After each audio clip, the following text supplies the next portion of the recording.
Hey everybody, CW here, Card Wolf, because I am always on the hunt for great cards. Today, all over YouTube, I think you're probably seeing a lot of breaks and rips and openings of 2022 Topps Series 1, which just landed in stores, and I know people are very excited for that, and there are lots of people opening that product all over YouTube land right now, and it's pretty cool. I've watched some myself, and I'm really enjoying it. I think Pat in Oregon was one of the first people to open any of that late last night. I saw his video go up and watched that, and then I've seen some today as well. Bum Luck Collector is opening a bunch on his channel. He's had a live stream where he's opening that. And so I am, as I have often done throughout my life, flying in the face of fashion, and I'm not opening anything today. This video is actually a response, it's sort of a request video, I guess you could say. Several of my subscribers mentioned in their comments to a video I made last week that they'd like me to do a video where I talk about, just shed some light on why I buy cards when I buy them. Not why I buy them, but when I buy them. Why do I make that choice to buy cards at certain times of the year? Because I kind of remarked on that in the video, and I think they want me to explain what I mean. And so I'm going to do that. It's really a pretty simple thing that I picked up on many years ago. I've been collecting cards now for several decades, and you just kind of pick up on things, and you just kind of notice things. And this is one of those things, and I've realized that maybe a lot of collectors haven't noticed this before. So I'm going to go ahead and talk about that. Before I do that, I'm going to show you a mistake that I made too, because I don't want to come off like I know everything and I'm some kind of expert collector with these great tips, because that's in no way the case. So I'm going to start off by showing you a mistake that I made that I only just discovered this weekend. I was going through some cards. I think I showed you guys that Bruce Sutter card in the last video of him hoisting the solid gold trophy. Well, it wasn't a solid gold trophy like from the Marilyn McCoo television show, which let's not go there. It was a solid gold Fireman of the Year trophy that he could barely hold, and then probably melted down into ingots and is living on an island somewhere grooming his beard and eating coconuts or whatever people do on islands. And anyway, I showed you that card, and I found many other cards. I was looking through some of my boxes because I'm preparing to, or at least I'm considering sending in an order of cards to get graded. And so I was trying to find some that I thought might be good candidates for that. And, discovered some cards that I hadn't really forgotten about, but I hadn't looked at for a while. And it included these 1971 cards here that I bought several years ago. I bought them at a card show in California, where I was living with my wife at the time. And this card show, I'm guessing, as I've thought about it over the last few days, I think the show was, I think it was around 2014, something like that. And I went to the show. It was a pretty big show. I think it was in South San Francisco near the airport. It was a pretty big show. And, I bought several things there, including a small lot of 1971 cards, including these three. It was a lot of 5. The other 2 cards, one was a Brooks Robinson 71, the other was a Jim Palmer 71. So you can imagine why I was drawn to it. And these 3 cards were, the ones, once I looked at it, I was like, wow, these 3 are in great condition. The Palmer and the Robinson were still in good condition, but they didn't look like this. They, had clear wear to them, but they were still in good shape. And so, these were in top loaders. All 5 cards were in top loaders at the time. And, the seller took them out of his case. He had several different lots in the case like this, where he had 5 cards from one year, and he had a couple other lots of 1971, and he had some of 72 and 70, all around, the early 70s and late 60s era. But this was the one that I was interested in, and so we took the 5 cards out of the case, and they were in top loaders, and I, started looking at them, and he was talking to me about them, how they were in such great shape, and there were a lot of people, around his booth, as there often are at big card shows, and so you feel a lot of pressure that if there is something you want, you don't want to miss out on it, put it back down and have somebody scoop it up, and you miss out on it. And so, I think all of that combined made me feel like a little more rushed than I might normally have been. And in any event, I looked at the cards in the top loaders, pretty quickly, and they look great on the front. They look pretty good on the back too. This is Steve Garvey rookie, so there's some value there as well. And he had them, I think he had the 5 of the cards for $100, which you have to remember this was 2014. This was before the big spike in card values had happened. And so, $100 for those 5 cards was a pretty good price then. It would be a crazy good price now, but it was a pretty good price then. And, as he was talking to me, kind of, said, if you don't like the price, I'm open for negotiation. And so I talked him down to $80, and I felt like, I walked away with a really great deal. And, I came home with these, and I didn't take them out of the top loader when I brought them at home. As I said, I, bought several other things at the show, and I kind of, added them to my collection where I thought that they should go in different boxes or, what have you, and never did take them out of the top loaders. And then, I guess it was this weekend I was looking through cards and I saw these and remembered, how great a condition these were. So I, took them out, and then as I was going through cards and studying them more closely, I took these out of the top loader and then took them out of the sleeves as well. And you look at this card. This, I'll bring this closer to the camera. This looks like a really sweet card. I mean, that looks beautiful in a lot of ways. And so I thought, that would be. It's well centered. It's got really nice edges. Usually with the cards that have black on them like this, the damage shows up really easily on the edges and the corners. And it's very unusual to find 1971s where you don't see that. And so, this really struck me as one that could potentially be graded. And if not this one, then certainly the Garvey and the Rose. I'll bring all of these up here so you can see them.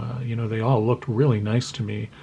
And so I started by taking the Hank Aaron out of the penny sleeve, and just kind of looking at it. Has good surface, and then I don't know if my camera will pick up on this quite as well as I would like it to. I'll get my hand behind there, and you can see the edges look nice. And then I rotated it and looked at this edge, and I'm not sure you'll be able to see it or not on this camera, but right about here on this top edge, you can see maybe there that there is ink on the edge of the card.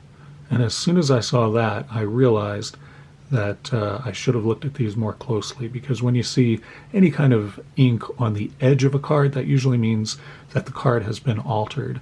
And that is certainly the case with this card. And then there's a little more ink down here on this edge too. And then I immediately took the Garvey and the Rose out of their sleeves, and I started looking at those more carefully. And then on the Garvey, there's an ink mark. And again, I don't think you'll be able to see it on camera really well. My camera's not great to begin with, so we're not, working with the most high-end equipment here, but there's some ink up here in the same area. And then there's a little spot down here on this corner that was very visible to me as well. And then with the Pete Rose, I can see some up on this corner. Again, I'll try to get this in focus for you. I'm not sure, even in focus, I'm not sure you'll be able to see this because it's kind of hard to see the edge of a card. All right, come on, camera, you're really vexing me today. I don't want to have to get rough with you. All right, there we go. So I'm not sure you'll be able to see that, but there's some on the corner there, and there's a bad, really where you can see it is on this corner right here. See if you can spot that as I move the edge of the card like that. And so, that was very clear that these have been tampered with. And then I got a really bright, strong light, and you can even see it a little bit on this. You can see that this edge has, physically it has very clear wear, but it doesn't show up. And that would never happen with 1971 tops. On this corner too, you can maybe see the light catch it. It's very clear wear. It's curling up a little bit there. And again, that would show. You would see whiteness there. You would see creases and whatnot. And that doesn't really show. And, under a really bright light, you can even see a difference in the ink on these corners and the regular ink on the rest of the card. And it's a real shame because even with that kind of damage, I don't think these cards would have been in bad shape at all. So it was really kind of unnecessary for the seller to have done that. But I think he just really, wanted to move these and make people really excited to buy them, make sure that he made some money at the show, I assume. So immediately I went back and looked at the Brooks and the Palmer, which, as I said, were not in as good condition as these appeared to be. And those did not have any ink marks on them. I looked at them under the really strong light and also, obviously examined the edges and everything. And those did not appear to have been tampered with at all. Those look perfectly normal and fine. So I think what he must have done was tamper with some of the cards and alter them and then mix them in with some slightly lesser condition cards and kind of, clear out a bunch of cards at that time. So, this was a mistake I made. It was a good 8 years or so ago, but, I'd been collecting for a long time at that point too. So, this is something I should have caught at the time. I should have been more careful in the moment at the show when I was looking at these cards and, called him out on that, or at least, refused to buy them or whatever. But in any event, many years later, I've discovered this mistake that I made, and I'm pointing it out on the program today because I feel like this is something that people need to do in the hobby is, show their mistakes and show things that they have done that they've learned from. That's the only way we can all sort of learn from that, and that's the only way that we can all sort of benefit from those mistakes. I mean, it's embarrassing. It's going to be embarrassing to anybody make this kind of mistake. That was $80 I spent on these.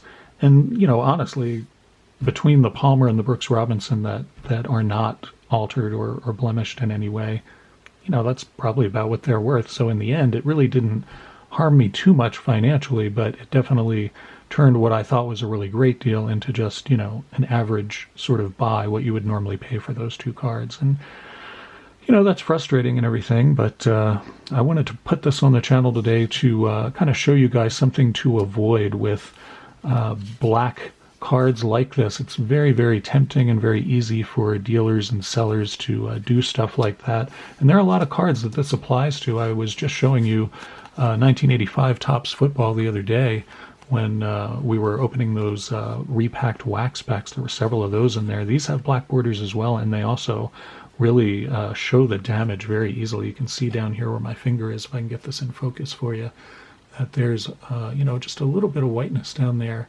at this edge right there. And that would be so tempting to just kind of, if this were a card anybody cared about, to cover that up with some black ink, just get a Sharpie or something like that. But then as soon as you look at the edge, you'll see the bleed through on that. And of course, you've also got 1986 Topps Baseball has black at the very top. And so you got to look for those, got to look at those very carefully. And then, of course, this is our good friend Clay Carroll here on the back of 73s. Those are all black, and, the same thing can happen on those as well. And there are a lot of other cards that this applies to. So, just lesson learned. I'm reminded, again, that you need to be careful whenever you're buying cards from people you don't know. And so now, I've got these three. These are basically junk. They have no value. There's, nobody is going to, want these for their collection, certainly. So, stuck with these, anybody would have like a few different options. They could be very unscrupulous about it and, just put these up, in their store or on eBay or, online somewhere and just sell them as is and hope that they can get, big cash money back thing on these, and that the seller will get their money and the buyer won't notice and get away with something. I would never do that. Obviously, I have never ever thought of anything like that. That's not something I would participate in, so obviously I'm not going to do that. And the other option is you can put these up on eBay or Facebook or wherever you want to sell them and make it very clear what they are, show that they have been marked and altered and, maybe somebody will want them for display or whatever. I'm also not going to do that. And I'll tell you why, because though, you would hope that somebody would only want these for display, you don't know what they're going to do with them. Somebody unscrupulous could buy them from you and then try to sell them and put them back out into the hobby. And these cards should not be in the hobby when they've been defaced and marked in this way. So I'm actually, I'm just going to destroy those cards. Now that I've used them for the video to kind of show you that these cards are going to be destroyed and removed from any possibility of them going back into the hobby, which is really, the best thing to do in a situation like that. Because you just, as collectors and as people who care about the hobby, we need to do everything we can to preserve the integrity of our hobby and keep things as clear as possible. So now I'm going to move on to the part of the video that I was asked to do, which was to talk about why I buy cards when I buy them. And this was in response, as I said, to the Ian Anderson mini collection that I showed. And these are two cards from that. And I went back and looked at my buying history about these and when I bought them. I bought them, this one was on 12/4, December 4th of last year, and this one was on 12/5 the next day. And it also shows what I paid for them, 54 for this one, 62 for this one. That includes, shipping and tax and all of that stuff. The actual bid price was lower. And I was hoping to use these as comparison cards and show you what they would cost now. But and those are called, by some collectors, that's called comps. So if you ever hear anybody use the word, comp, I'm going to comp that, or I'm going to go online and comp that. That just means they're checking what this is going for online right now, what people have posted this for, and what, the prices are on Buy It Nows and whatnot right now. So comparison price on these does not exist. Unfortunately, these just aren't out there. There isn't another graded copy of this on eBay, so I can't comparison price this. Unfortunately, that is not really helpful. There is only one copy of this card on eBay. It is not graded. It is a raw copy of it, and the seller has it up for $250, which is frankly an absurd price. They've got it up for $250 with a or best offer, and it would be really easy for me to sit here and say, oh yeah, it's already up to $250 raw, so clearly I got a great deal. But that's an absurd price. I don't even, that doesn't even count. I mean, they want somebody to look at that and say, oh, well, if I offer them 100 or 120, I'll be getting a really good deal. And in reality, that's what the seller is hoping for. So I don't like sellers like that and a lot of them do it. I mean, it's a super, super common practice on eBay, and it bugs me. I don't really like sellers who list things for super high prices and force you to negotiate and all of that stuff. But anyway, I was hoping to get a comp on both or one of these cards so I could show you an example of why I bought these cards when I did and how the price has changed in a very short time. But I was unable to do that on these two. But there was one other card I bought during that time period, and it has tons of comps because it's a very, very popular card. It is this one, which is the 2014 Topps Update Rookie Mookie Betts card. And this is a very popular card. I'm sure, a lot of you guys already know about this card, and many of you probably already have one, I'm sure. This is a super popular card. Thousands of these have been graded. Many of them are PSA 10, but it has tremendous popularity because Mookie Betts is such a popular player and such a talented player. So this card is always, you always see these for sale, and people are always selling these on eBay. This is not a hard card to find, but it is a hard card to find at a good price. And so I went and looked at when I bought this. I bought this on 11/21, so November 21st of last year, and my paying price was $222 after taxes and shipping and all of that other stuff. It was $242, but the price that I actually, was willing to pay for this was $222, and that was what I got it for, and that was in late November. So now we look at this card now today. If you go on eBay and you look at what people are selling this for, what the cheapest buy it now price for this is, it's about $315 to $320. So you look, $222, and it's now $315 to $320. So that's almost $100 more for this card in the span of a couple of months. That was late November. It is now mid-February, so maybe 2.5 months, about that. And this card has already gone up almost $100, and I can tell you that by this time in March, by mid-March, this card will have gone up even further. I have no doubt of that. It will probably be up. It's at $315 now. It'll probably be closer to $400 in a month. I have very little doubt of that. And so I'm going to explain then why I bought this when I did, why I bought all of these when I did. I bought them, as you can see, during this window from about mid to late November through to about mid-December, maybe even Christmas. That window is the best time to buy baseball singles, and I'll tell you why. I've found this to be true year upon year upon year over a long time collecting. The reason for this is because the baseball season is over. It's not just over, at the very end of October when the World Series is over. It isn't over until the awards have been announced. Once the awards have been announced, nobody's really following baseball anymore. Their attention has shifted. They're shifting not just because the football season is in full swing and they can shift to another sport. There's also basketball and hockey. So 3 other sports they can shift to. And also because the holidays are then. You've got Thanksgiving, you've got Christmas. People are buying gifts. They're thinking about travel. There's a lot more vying for people's attention right then when the baseball season has truly ended after the awards are announced. And so there's a lot less interest from collectors in buying baseball singles. It's just a huge downturn in the market at that point. It always goes down. I've seen it year upon year, and that is the best time to buy baseball singles because of that. And, I wish I had comps for these Ian Anderson cards. These were my big purchases. These were my big baseball singles purchases of the year, and I saved money up throughout the year to be able to do that because I know every year during that, it's about a 5-week window, you can get great deals on cards. Now, Mookie Betts was really a perfect storm in a lot of ways because I bought it during that 5-week window. Mookie Betts also didn't have a great season last year. He was in no way in the MVP running. He had an adequate season for most players, but for Mookie Betts, it was kind of an off season. And so I think a lot of people were just not, excited about his cards at that time. And so they really came down to a level, 222.